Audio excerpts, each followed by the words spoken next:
Rachète, rachètera pas, ventre poussé, enquête de la Commission européenne, phase 1, phase 2.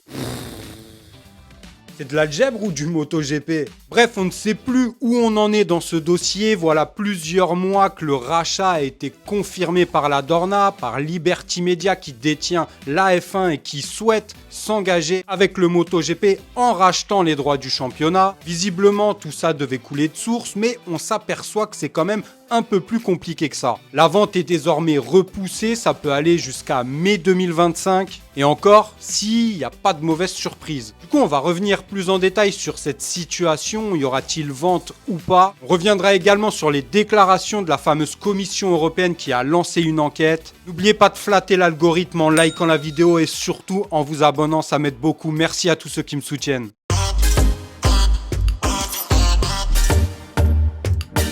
Le fameux rachat du MotoGP par Liberty Media. Liberty Media, on connaît un peu, si on suit un peu l'actualité ou le sport mécanique, tout le monde sait que Liberty Media est détenteur du championnat de la F1. Et après de nombreuses décennies dans le championnat MotoGP détenu par Dorna Sport souhaite vendre, ce qui arrange pas mal de monde finalement, et Liberty Media est en passe de racheter. Ça aurait dû être un peu plus simple, même si racheter un tel championnat est toujours un peu plus complexe qu'il n'y paraît. Ça se fait pas évidemment en 2 jours, et le processus évidemment prend toujours plusieurs mois, mais là, dernièrement, la Commission européenne a décidé de mettre son nez dans ce rachat afin d'ouvrir une enquête, car certaines choses posent problème dans ce rachat de Liberty Media qui possède déjà la F1, et la Commission européenne est inquiète sur le fait qu'il puisse y avoir des liens beaucoup trop étroits à l'avenir entre la F1 et le MotoGP, ce qui pourrait poser plusieurs problèmes. La Commission européenne s'inquiète sur les conséquences que pourrait avoir un tel rachat sur les diffuseurs télé et les plateformes de streaming, en réunissant des compétitions majeures telles que la F1 et le MotoGP sous un même actionnariat. En clair, ça pourrait faire grimper la note très cher. En gros, le fait que ces deux compétitions cohabitent de façon encore plus serrée et plus directe pourrait pousser les diffuseurs à augmenter la note, donc à augmenter le tarif des abonnements ainsi que des billets pour assister à ces compétitions. Il y a aussi un problème de concurrence par rapport aux autres sports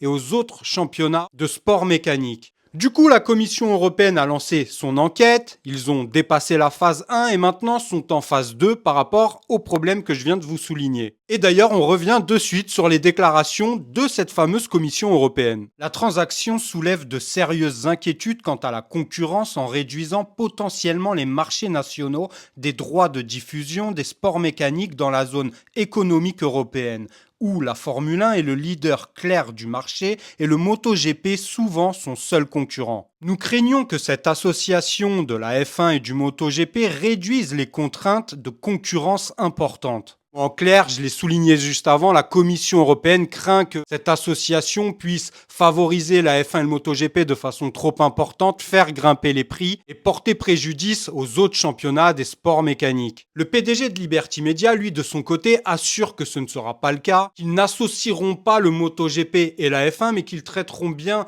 les deux championnats comme des entités séparées. Bon voilà, où est tout l'imbroglio? On verra ce qui se passe sur les prochains mois. Je pense que la vente va quand même se réaliser, même si l'enquête va prendre encore plusieurs mois. Je pense que c'est qu'une histoire de temps. N'hésitez pas à me donner votre avis sur cet imbroglio et cette situation qui traîne, ce rachat, cette vente. En attendant, on se retrouve dès lundi pour une prochaine vidéo. Et le retour des lives d'ici 3 semaines, début février. Pas mal de teams auront déjà commencé à présenter les nouvelles livrées, les nouveaux pilotes, etc. Donc on pourra faire un point. N'oubliez pas de liker la vidéo et de vous abonner, c'est hyper important. À lundi sur Vincent IGP, ciao.